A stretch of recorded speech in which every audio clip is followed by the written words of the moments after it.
अगर कोई बचा सकता है तो बचा ले। हमारी क्रिकेट को इन इंडियंस के हाथों से बचा ले।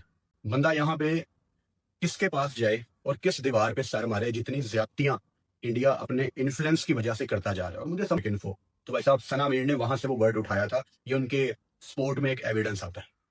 लेकिन आई एम वेरी होपफुल कि ये आईसीसी लेवल पे ये इशू नहीं उठाया जाएगा। हाँ, काश हमारी क्रिकेट टीम ने इनको 3 में से 2 मैच या चलो लेट्स से फाइनल हराया होता, ये कभी भी इतना आकर के ना चलते। तो कसूर तो कहीं ना कहीं आपका ही है ना, आप नीचे लगते जाते हैं, आप हारते जाते हैं। इसीलिए मैं हमेशा मेंशन करता हूँ, मुझे रमीज राजा की वो बात बहुत पसंद थी, अभी भी है, कि आप क्रिकेट ऐसी खेलो कि दुनिया आपके सामने झुक जाए। आप क्रिकेट ऐसी खेलो, आपकी क्रिकेट आपकी जुबान होनी चाहिए। लेकिन जब आप 3 में से 3 मैच हारोगे तो जाहिर बात है फिर हर तरफ से आपको निशाना बनाया जाएगा, जिस तरह अभी बनाया जा रहा है। आपने इनको हराया होता तो इस टाइम उनके मीडिया में इतनी ताकत नहीं होनी थी, क्योंकि मुझे याद है जब 2021 में पाकिस्तान ने इनको हराया था तो इनके मेन स्ट्रीम मीडिया में यही बातें चल रही थी कि जी आपके आईपीएल का क्या फायदा, बीसीसीआई के पास करोड़ों रुपया है, इसका क्या फायदा जब आप पाकिस्तान से नहीं जीत सकते।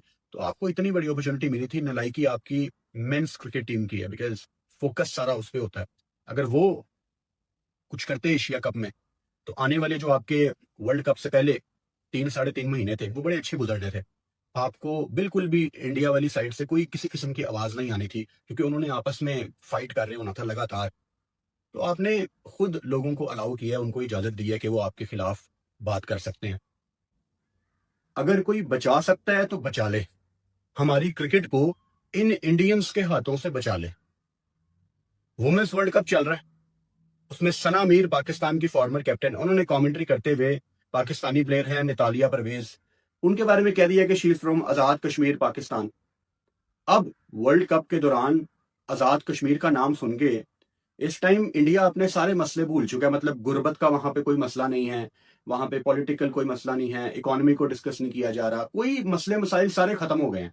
जो इस टाइम सबसे बड़ा इशू डिस्कस किया जा रहा है ना, वो ये है कि जी सना मीर ने कैसे आजाद कश्मीर का वर्ड यूज कर लिया इंटरनेशनल मैच के दौरान। और सारा इंडियन मीडिया इस टाइम पूरा जोर लगा रहा है कि सना मीर को आईसीसी की कमेंट्री से हटाओ। कौन है यार आप लोग? मतलब कब तक आप अपना जहर बेचने की कोशिश करते रहेंगे और लोग खरीदते रहेंगे?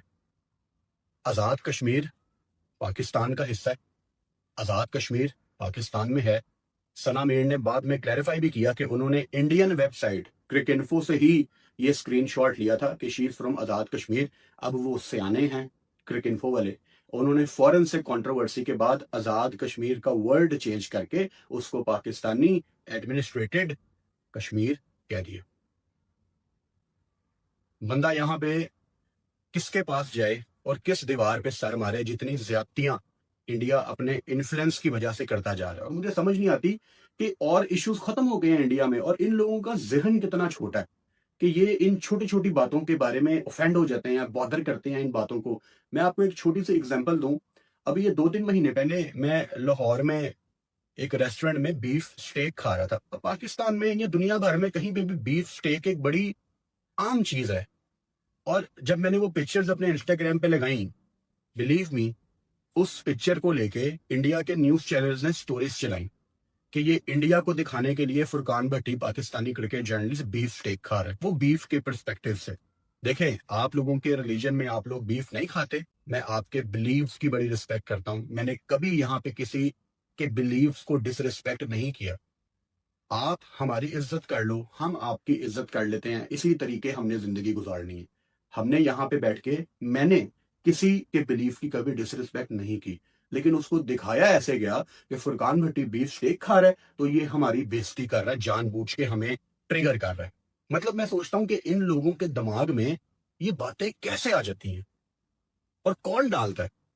और रही बात कश्मीर की, आई कैन टेल यू भाई साहब कि मैं पिछले 9-10 साल से कंटेंट कर रहा हूं। जो कश्मीर का हिस्सा जिस पे इंडिया ने कब्जा किया हुआ है, वहां से बड़े मैसेजेस आते हैं कि हमारा दिल तो पाकिस्तान के साथ है। हमने तो आपको बड़ी देर से फॉलो किया हुआ है क्योंकि आप पाकिस्तान से हैं, आपको सुनने का हमें बड़ा मजा आता है, लेकिन ये बात तो हमारे इंडियन भाई नहीं मानेंगे। जहां उन्होंने राफेल नहीं माने के गिरे हैं, वहां वो ये कहां पे मानेंगे? और ये जो कश्मीर कश्मीर का नाम लेके इंडियंस को मेरा मैसेज है, ये आप लोग जिस टीम से पंगा लेते हैं ना, ये क्रिकेट टीम नहीं है, ये आर्मी, एयरफोर्स, नेवी की टीम है। ये आपकी पार्टनरशिप नहीं लगने देगी, ये आपको डोमिनेट नहीं करने देगी। ये बड़ी स्टेब्लिश क्रिकेट टीम है, ये समझ गए ना, ये आपको कहीं का नहीं छोड़ेगी। जैसे अभी जो थोड़ी बहुत आपकी कमी पेशी रह गई थी ना, कोई 10-15 मिनट और अगर एक्शन जारी रहता तो शायद आप किसी को मुंह दिखाने के काबिल ना रहते। ये ऐसी टीम है हमारी, इनसे पंगा ना लो, ये क्रिकेट टीम नहीं है। अब क्रिकेट टीम पे वापस आ जाते हैं। आई होप के जेशा जो कि आईसीसी को इस टाइम चला रहे हैं, वो कोई बोंगी नहीं मारेंगे, यहाँ पे मारनी भी नहीं चाहिए।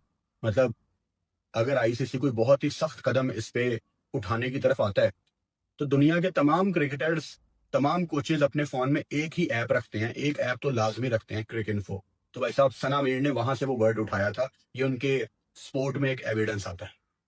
लेकिन आई एम वेरी होपफुल कि ये आईसीसी लेवल पे ये इशू नहीं उठाया जाएगा। हाँ, अगर अकेला जेशा होता तो शायद बड़ा कुछ हो सकता था, लेकिन उसको जरा अपने इर्द गिर्द देखना पड़ता है, तो शायद इस पे एक्शन ना हो, नहीं होना चाहिए। अगर तो आईसीसी इस पे एक्शन उठाता है तो पाकिस्तान क्रिकेट बोर्ड के चेयरमैन मोहसिन नकवी इस टाइम वैसे ही बहुत ज्यादा गर्म चल रहे हैं, तो उनको भी फिर आगे आना चाहिए। वो कहें कि जी आओ फिर तुसी बैन करके दिखाओ, आप हटा के दिखाओ हमारी कमेंटेटर को। तो चीजें ऐसी नहीं चलती, लेकिन जिस तरह ये चलाना चाह रहे हैं ना चीजें, अपनी अंधभक्ति जो ये दुनिया को दिखाना चाह रहे हैं, ये क्रिकेट के लिए बड़ी खतरनाक चीज है। काश हमारी क्रिकेट टीम ने इनको 3 में से 2 मैच या चलो लेट्स से फाइनल हराया होता, ये कभी भी इतना आकर के ना चलते। तो कसूर तो कहीं ना कहीं आपका ही है ना, आप नीचे लगते जाते हैं, आप हारते जाते हैं। इसीलिए मैं हमेशा मेंशन करता हूँ, मुझे रमीज राजा की वो बात बहुत पसंद थी, अभी भी है, कि आप क्रिकेट ऐसी खेलो कि दुनिया आपके सामने झुक जाए।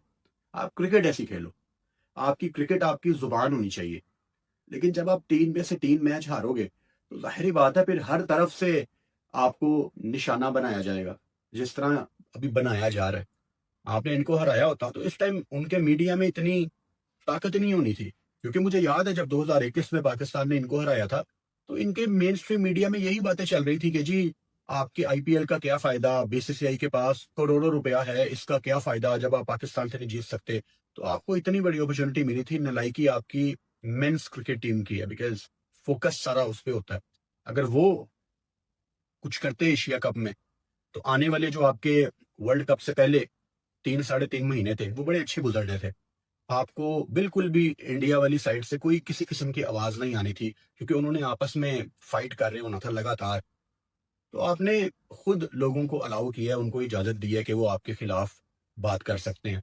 और मेरा बार बार पैगाम इंडिया के यूट्यूबर्स को, उनके मेन स्ट्रीम मीडिया को यही होता है कि यार ये नफरतें बेचना छोड़ दो। कब तक आप अपने लोगों को नफरतें बेचते रहेंगे? और मुझे यकीन नहीं आता कि ये कैसे हो सकता है। We are living in a modern world और फिर भी इंडिया में जो जर्नलिस्ट गलत रिपोर्टिंग कर रहे थे कि हम पाकिस्तान में घुस गए, लाहौर, कराची, रावलपिंडी, पता नहीं कहाँ कहाँ हम चले गए हैं अंदर, तो वो लोग आज भी main stream media, main channels पे बैठ रहे हैं। वो लोग आज भी अपना सोशल मीडिया प्रॉपरली चला रहे हैं और उसी एंगल पे चला रहे हैं। अब दो ही वजूहत हो सकती हैं, दो ही रीजन हो सकती हैं। नंबर 1 कि आप लोग बेवकूफ हैं, आप अभी भी उनको देखना चाहते हैं। दूसरी कि जो लोग आपको गलत रिपोर्टिंग कर रहे थे उनके पीछे गवर्नमेंट की पूरी बैकिंग है कि तुम नफरत बेचो, हम तुम्हारे पीछे खड़े में हैं। क्योंकि यही वजह हो सकती है कि आज भी उनका एजेंडा बंद नहीं हुआ। तो इंडिया में जो स्टैंडर्ड है जर्नलिज्म का, वो तो सारी दुनिया के सामने भाई साहब नंगा हो गया। उसके बावजूद people are okay with it, लोगों को नफरतें खरीदनी है। मेरा एक इंडियन दोस्त है, अभी भी बड़ा अच्छा दोस्त है, उसने मुझे एक बात कही और वहां से मुझे काफी हद तक चीजें समझ आई कि ये इंटरनेट पे ये नफरत फैलाने वाले लोग कौन है। उसने मुझे कहा यार इंडिया में रोटी महंगी है और इंटरनेट सस्ता है। ये चीज हर चीज को समराइज कर देती है कि आपने हर छपड़ी बंदे को 5G इंटरनेट दिया हुआ है तो इंटरनेट पे आके गंद तो वो मारेगा। मतलब एजुकेशन है नहीं है और इंटरनेट पहुंचा हुआ है। और हम ऐसे लोग तो है नहीं है यहाँ पे दुनिया के इस हिस्से में जिनके पास एजुकेशन ना हो तो वो इंटरनेट को ठीक तरीके से इस्तेमाल कर लें। और ये जो चीजें शुरू हो गई है ना, मैं ऑब्वियसली यहाँ पे हमारे इतने ब्रिटिश पाकिस्तानी या ब्रिटिश इंडियंस भी आके मिलते हैं कि आपकी हम वीडियोस देखते हैं, तकरीबन हर बंदा यहाँ पे एक ही बात कर रहा है कि यार ये चीज कब रुकेगी, ये जो शुरू हो गई है। मैं आपको एक छोटी सी एग्जांपल दूं, है तो काफ़ी पर्सनल बात, लेकिन आई थिंक रिलेट कर पाएंगे काफ़ी लोग जो पाकिस्तान इंडिया से बाहर हैं। स्पेशली हालात यहाँ तक पहुंचे हुए हैं कि फॉर द फर्स्ट टाइम यहाँ पे यूके में जितने भी हमारे रेस्टोरेंट्स हैं ना, ज़्यादातर उनके ऑनर्स पाकिस्तानी हैं, ज़्यादातर। और जो इंडियंस हैं वो या तो मैनेजर्स हैं या काम करते हैं। यूके की बात कर रहा हूँ, ऑस्ट्रेलिया यूएस का मुझे नहीं पता, बट आई थिंक यूएस में थोड़े ज्यादा इंडियंस हैं तो शायद वहां पे उनकी डोमिनेंस ज्यादा हो। लेकिन यूके में जो ऑनर्स हैं रेस्टोरेंट के वो ज्यादातर पाकिस्तानी हैं। यहां तक हालात पहुंचे हुए हैं कि पहली दफा रेस्टोरेंट ऑनर्स के दिमाग में ये थॉट आ गया कि क्या हमें इंडियंस को निकाल देना चाहिए काम से। क्यों ये उनके दिमाग में थॉट आया? क्योंकि कुछ इंडियन रेस्टोरेंट्स ने, जो कुछ यहाँ पे हैं जिनके ऑनर्स इंडियन हैं, उनकी तरफ से ये किया गया कि पाकिस्तानियों को निकालो काम से। भाई साहब, ये बात अगर चलेगी ना तो कुछ इलाके आपके हैं जहां पे आप डोमिनेंस करते हैं, कुछ इलाके पाकिस्तान के हैं, तो नुकसान देख लो किसका होना है फिर। आम बंदे का नुकसान होना है। पाकिस्तानी इंडियंस को निकालेंगे, इंडियंस पाकिस्तानी को निकालेंगे, आम बंदे का नुकसान हो रहा है, सियासतदानों का नुकसान नहीं हो रहा। वो तो अपने महल में बैठे हैं। तो ये चीज रुकनी कहाँ पे है? मैं सिर्फ यही पूछ रहा हूँ इतने दिनों से कि ये चीज रुकनी कहाँ पे है। ऑस्ट्रेलिया में मेरा बहुत अच्छा एक दोस्त है, उसने मुझे बताया कि यार हमारे ऑफिस में काफी इंडियन काम करते हैं और ये जो भी हमारे हालात बने, they are not the same. दोबारा उनकी उस तरीके से बात ही नहीं होती अपने कोलीग्स के साथ। तो बाहर के मुल्कों में भी हालात खराब होने के करीब आते जा रहे हैं। तो आप देख लें कि ये चीज कितनी दूर तक जानी है। और मेन स्ट्रीम मीडिया इंडिया का कल को बर्बादी करके पूछेगा ये बर्बादी कैसे होगी। तो इसमें लोगों की बहुत बड़ी जिम्मेदारी है कि लोग भी इनको देखना छोड़ें। क्योंकि मेन स्ट्रीम मीडिया जब नफरत बेचता है तो उनको नजर आता है ना कि नफरत खरीदी जा रही है।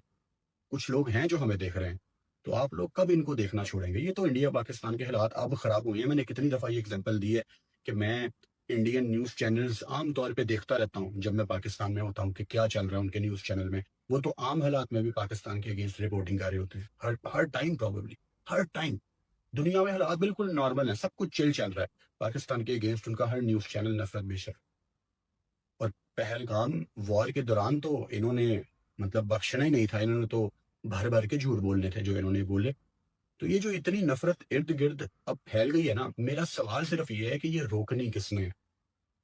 काश इंडियन टीम में एशिया कप के दौरान विराट कोहली, रोहित शर्मा होते। मैं देखता हूँ कि ये जो सब कुछ हुआ वो कैसे हो गया।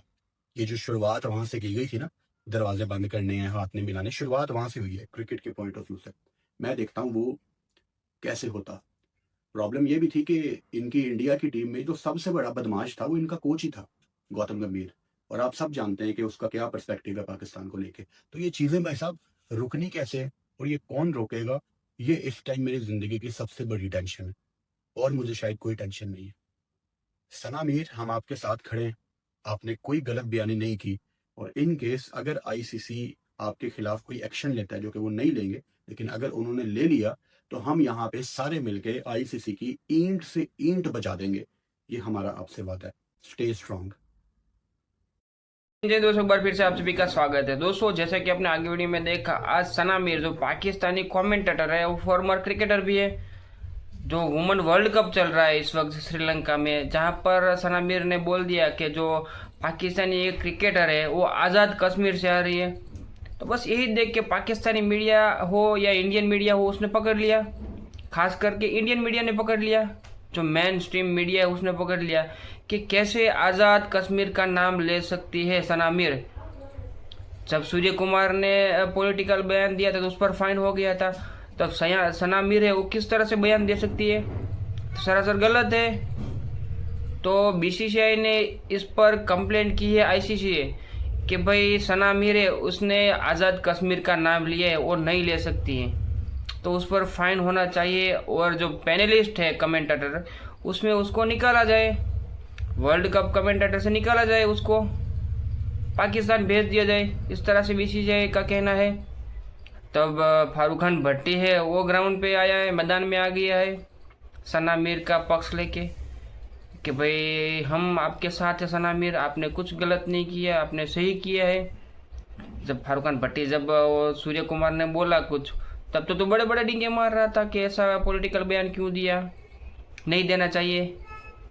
तो बड़े बड़े डिंगे मार रहा था, रफाल हंटर है, हम इंडिया को ऐसे मारेंगे वैसे मारेंगे। बाद में तो बहुत बोला था सूर्य कुमार के बयान के बाद, अब क्यों नहीं बोल रहे? अब तो उसके फेवर में आ गया है कि सनावीर ने कुछ गलत नहीं किया, हम आपके साथ है, तुमने जो बोला वो सही बोला, आज़ाद कश्मीर।